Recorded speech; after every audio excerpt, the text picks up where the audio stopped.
Hello and welcome. Today we are talking about a super fun lesson, shopping phrasal verbs.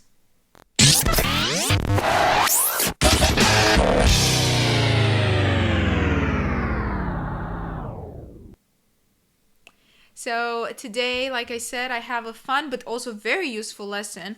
Phrasal verbs are always good to teach because we use them all the time.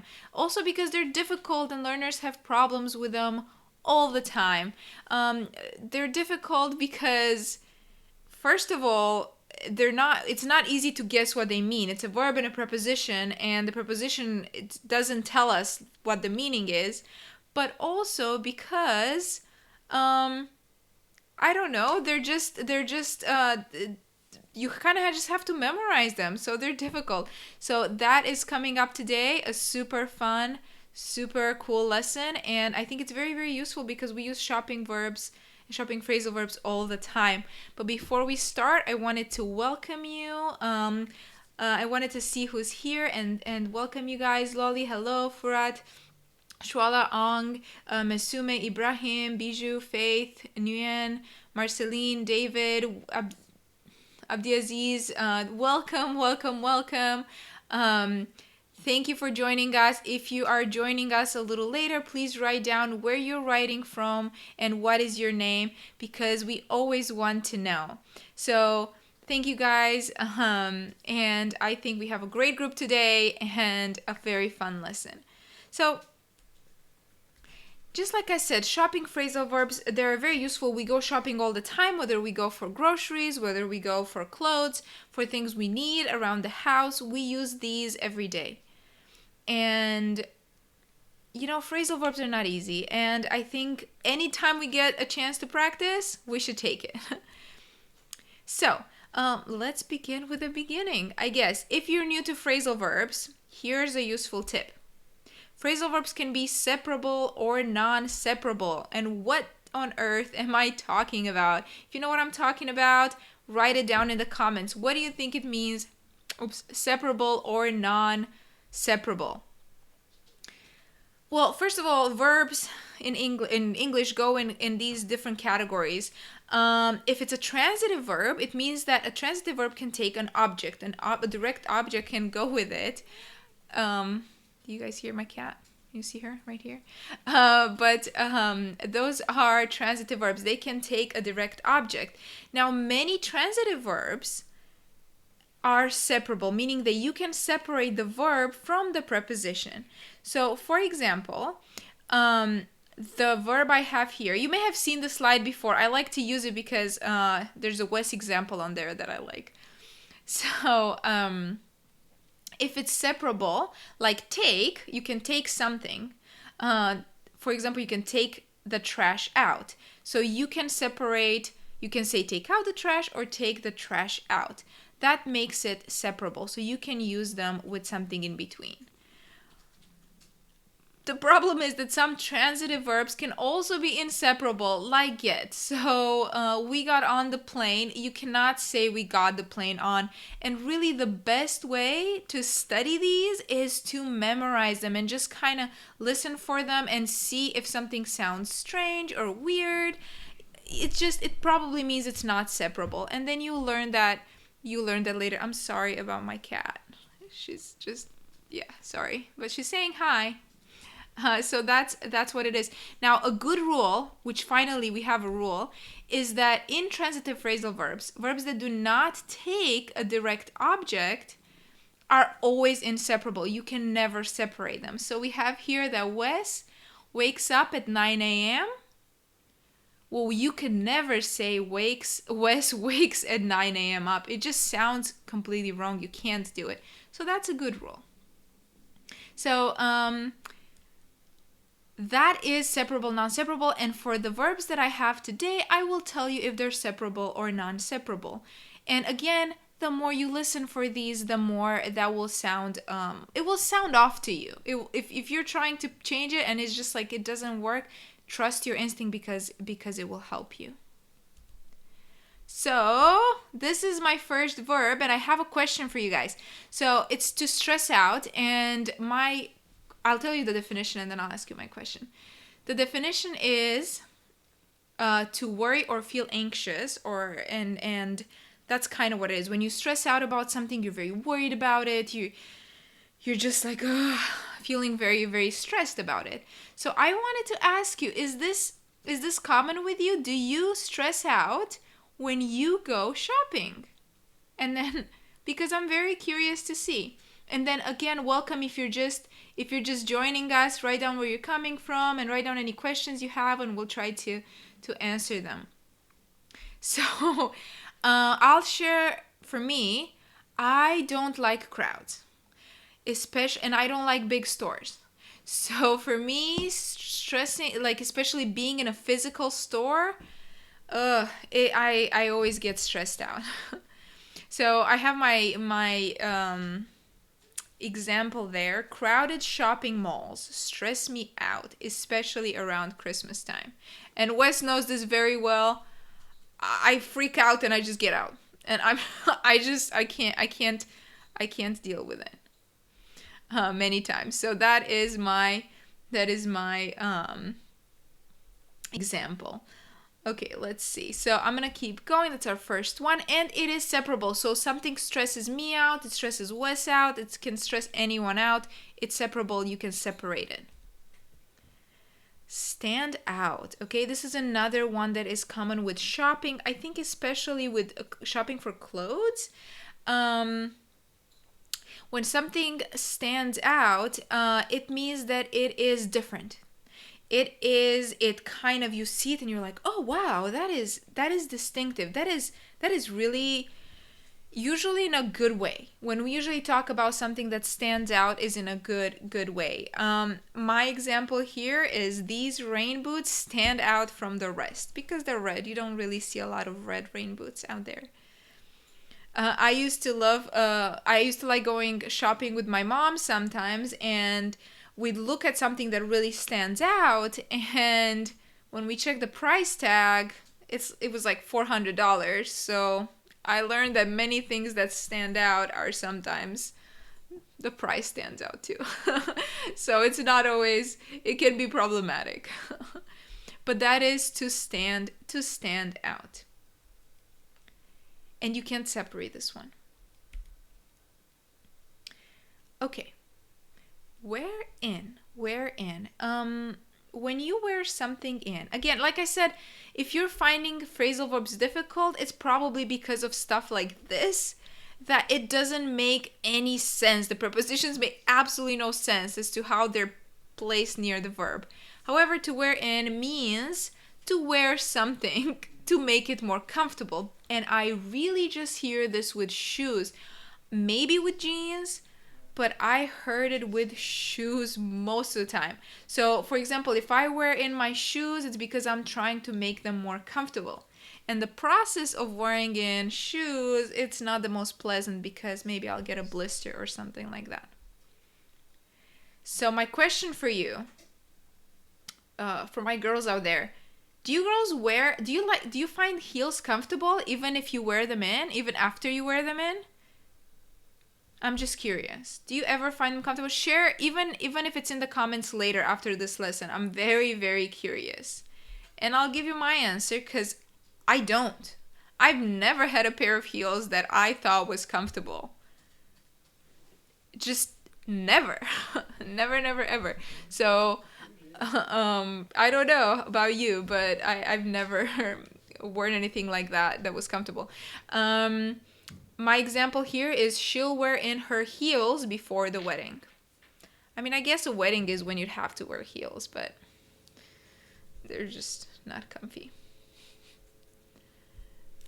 Okay, are you guys ready for the next one? Ta-da! I like this one. So this one can go two ways. You can say look for, or you can say look out for. And I'm looking for something. Yeah, I think they're both common. You can say either or. I think the whole verb would be to look out for something.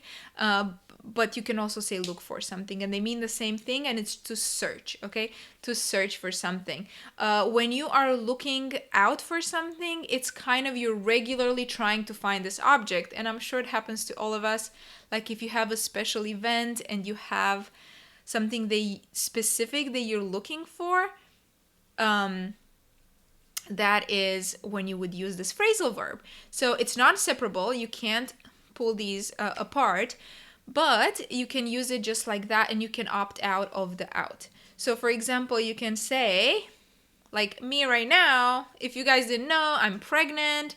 And when you're pregnant, you can't fit into your normal clothes. So right now, I am looking out for a nice maternity swimsuit because we're going to go to the beach next month, and I really need some kind of swimsuit that fits me. So I'm looking out for a nice maternity swimsuit. Or I could even say I'm looking for a nice maternity swimsuit. So either or, it is fine. You can use it. Just don't change the for to something else. Okay. Now, before I move on, I wanted to let you guys know, a reminder, we're now on Patreon, and please check us out there. It's a really cool opportunity to support what we're doing and to kind of see what we're up to. Check us out. Check out our page. Sorry. So I was apologizing for my very, very bad dancing moves. For some reason, I keep wanting to dance today. Anyway, if you guys are looking for something specific, let us know what you are looking for when you go shopping, because it's always fun to see what other people look for. Okay, now before I move on and give you the rest of my verbs, I have to show you one of my best learning tips for phrasal verbs. And here it is. It is listen and learn. Listen and learn. What on earth do I mean by listen and learn? When you listen and learn, this is very important with phrasal verbs. By the way, quick informational tip, I don't know what to call it, but native English speakers never really learn phrasal verbs in school. They just know them, and the reason why they know them is because they've learned them throughout the years by listening. When we use phrasal verbs, we usually use them in our speech.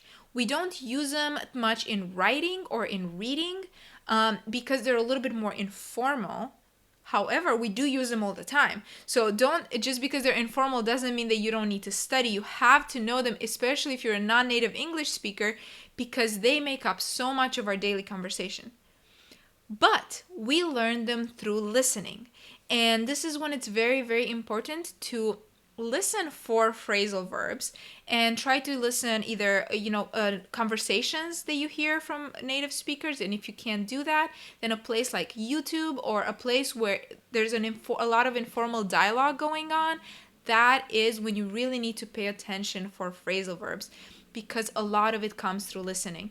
If you want something different, you can do a podcast or something, but always keep in mind that this is where you will learn your phrasal verbs, through listening.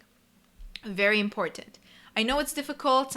It's kind of a skill that could be difficult for some people, but you have to do it. And I promise you, after a while, things will sound like, hey, this goes, I think this is okay. And other things will sound like, no. Like that sounds wrong. That verb does not go with that preposition. So you will develop that at some point. I promise. It will happen.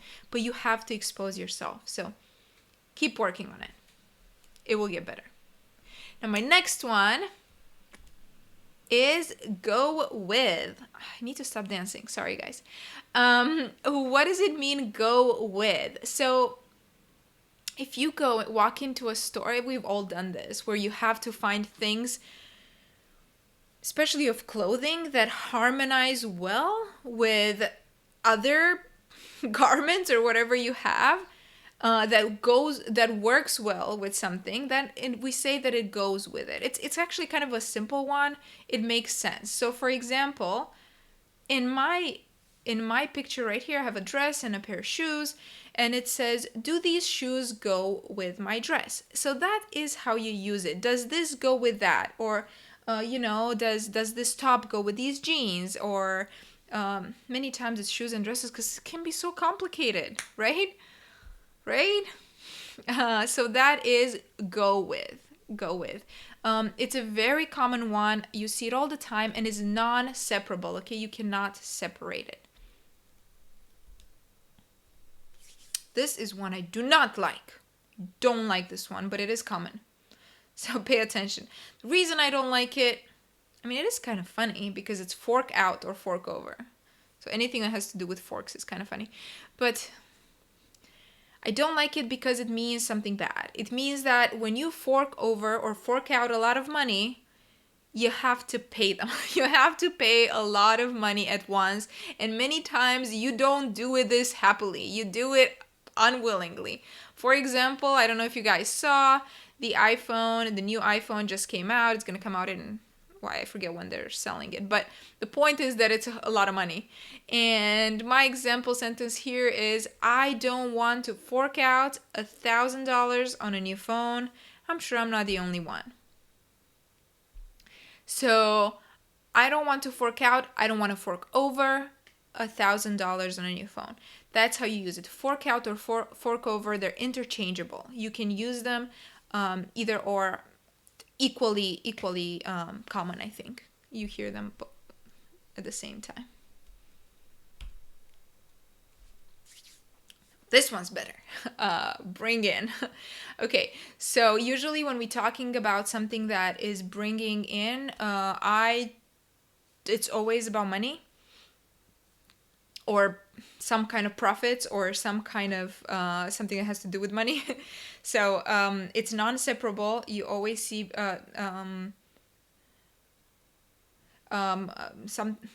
actually it is separable. I think I made a mistake there because you can bring money in. But I think it's more common to say something brings in money. So for example, it just means to generate or produce money.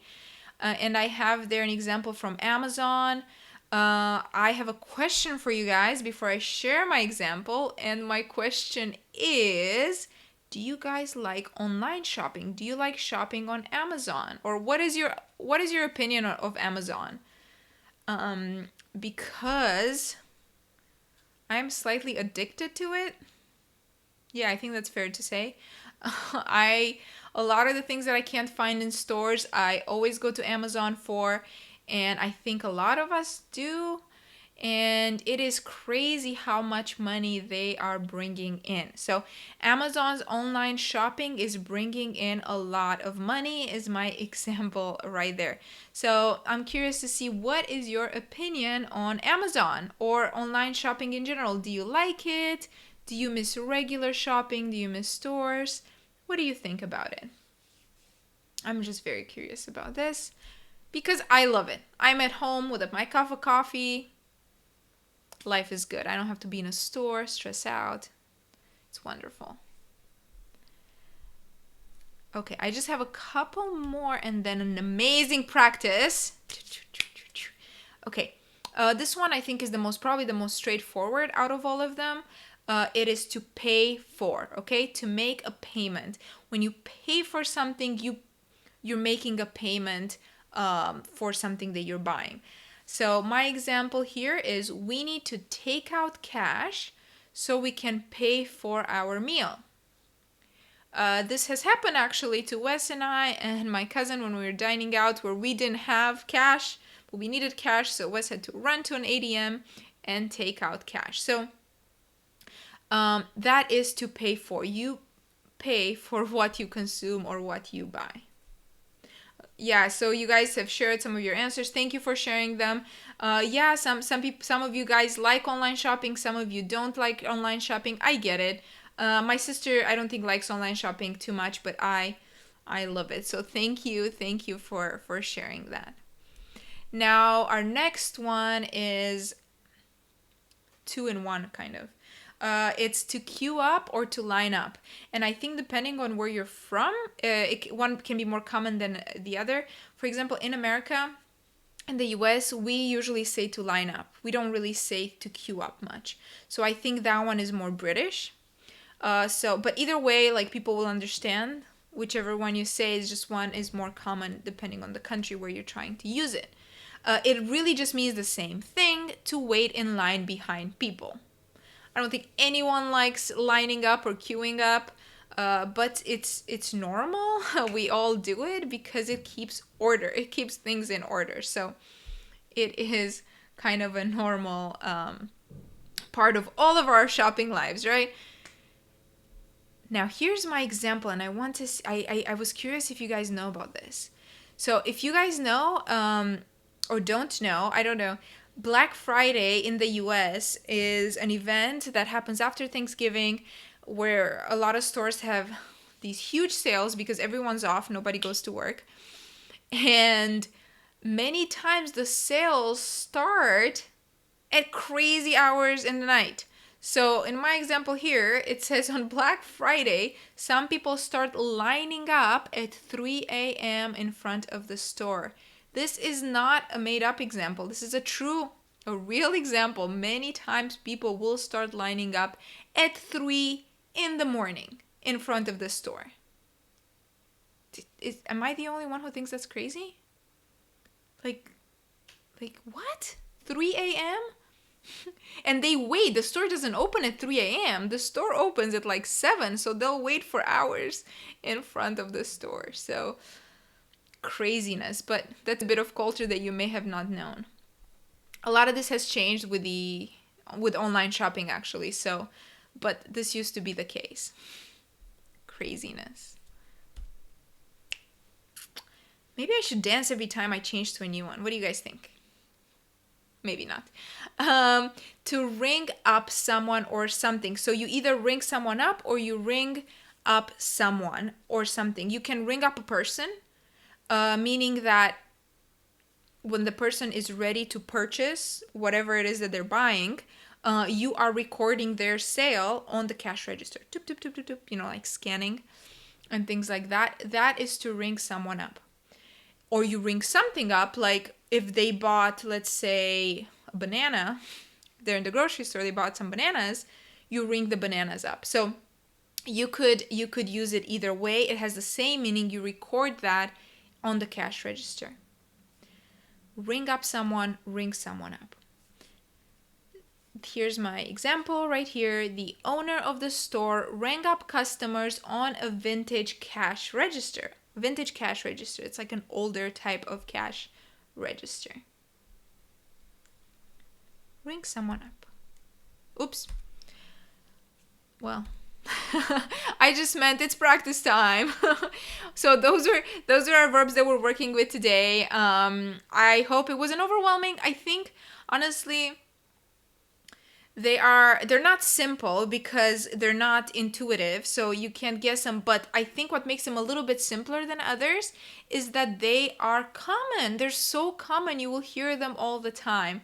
So very, very useful shopping phrasal verbs. If you have not seen it yet, or if you have, I want to remind you that we have another lesson on shopping phrasal verb that has some even more useful, well, not more useful, they're the same, equally useful phrasal verbs. So you can check this out on our webpage, on our YouTube page, I mean. You can check them out because we have more. So this is kind of the second lesson that we're doing about shopping phrasal verbs because they're so helpful, okay? So that is what I'm talking about. So today I have a few exercises that you guys can practice, and I want to ask you, are you ready for the first question? See how you guys are doing. Okay, so you started school. Some of you may have started school. If you have, I hope you don't have to deal with this situation. Here is my sentence. This semester I have to out $500 on textbooks. Okay, now here I have taken out the verb and I've left the preposition, so you have to tell me what the verb is. The reason I did this is because I thought it was more difficult this way, so I was trying to make it a little harder for you. This semester I have to out $500 on textbooks. Let's see if you guys got the right answers. Before I check, I'll give you a little bit more time. I just wanted to say, I hope you don't have to go through this. I know if you're in the US and you're a student, sometimes you do have to pay this much money on textbooks, and I've been there. I'm sorry. I know how it is. Let's see. A lot of good answers. Thank you. Lolly, fork out. Mari, fork out or over. Exactly. Okay, you guys are exactly right. This semester I have to fork out or over $500 on textbooks. Again, I hope this is not the case. I hope you just know the verb but don't have to actually pay the money. It means you don't want to pay this money, but you have to anyway. Fork out or fork over. Okay, exercise number 2. Now, there's 2 of them that are missing, and here I've given you the verb but taken out the preposition. I am looking a new jacket in a vibrant color that stands Okay?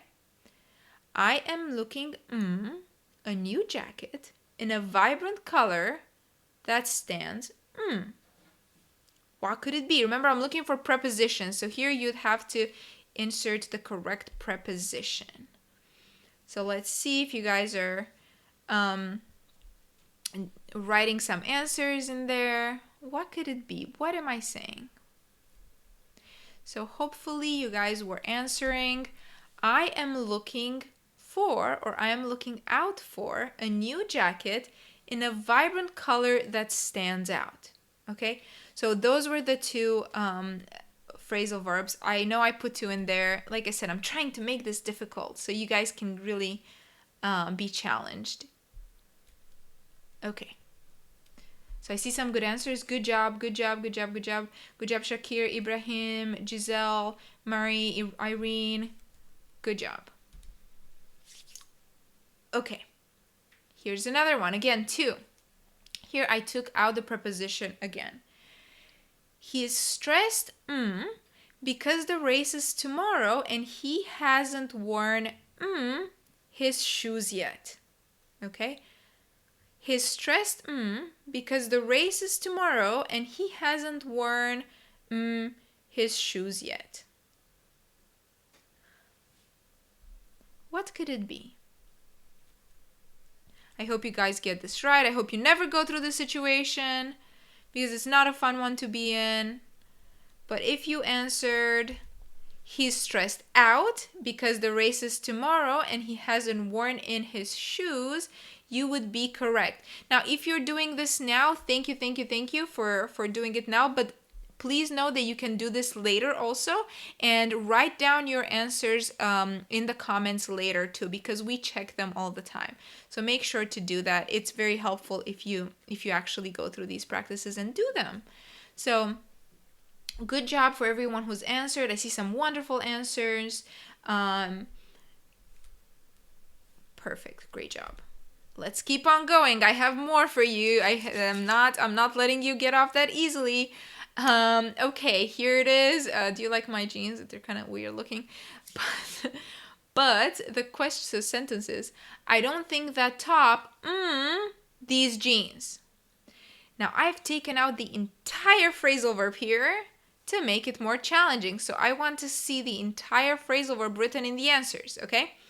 I don't think that top, these jeans. What could it mean? What could it mean? I don't think that top, these jeans. So I am looking for a meaning of matches if you are wondering, if you need a hint. So basically I'm saying I don't think that top matches these jeans. What is the correct phrasal verb? Some beautiful answers. You guys are rock stars. I always say this because I'm always impressed with you guys. But yes, you are correct. I don't think that top goes with these jeans. So yeah, Christina, Shakir, Gizal, Luis, good job. Okay, so you guys are doing amazing. The top does not go with these jeans. Okay, now here's a really tough one because I have 3 that are missing. Okay, so Let's go out with a bang, okay? We lied to try the new donuts at the bakery, but they ran out right before the cashier could ring me. These delicious treats bring lots of money for the owner. Okay? What on earth am I talking about here? Okay? What do you guys think? What is the right answer? Okay? We lied to try the new donuts at the bakery, but they ran out right before the cashier could ring me. These delicious treats bring lots of money for the owner. And if you guys know me, of course, I talk about food. I talk about food constantly. I love food. I love sweets. Of course, I put them in my practice. Let's see what you guys are writing. Oh my gosh, you guys are doing so well. Some really, really good answers. I'm so proud of you. I'm so happy. Yes, yes, yes, yes. Yes, good job. Good job, good job, good job. We lined up to try the new donuts at the bakery, but they ran out right before the cashier could ring me up. These delicious treats bring in lots of money for the owner. So great job, Cubs. Good job, Giselle, Christina. Thank you. If I don't see your answer, it doesn't appear in time. That's okay. Keep writing it. You guys are doing amazing because I think the more you practice, the easier these will become. And I just wanted to thank you. That was it for my practice. I told you we'll go out with a bang. It will be a harder one, but you crushed it. So be proud of yourselves. You did amazing. I wanted to thank you for watching. Thank you for practicing with us. If you found this lesson useful, please like it and share it. In any questions, write them in the comments and we will answer. And I just wanted to thank you guys again. Thank you, Irene, Mari, Giselle, Rajesh, Edson, Atefe, Christina, Cubs, Mildred. Thank you, thank you, thank you, thank you, thank you for joining us and for being with us today. Have a wonderful weekend, and I'll see you next time. Bye.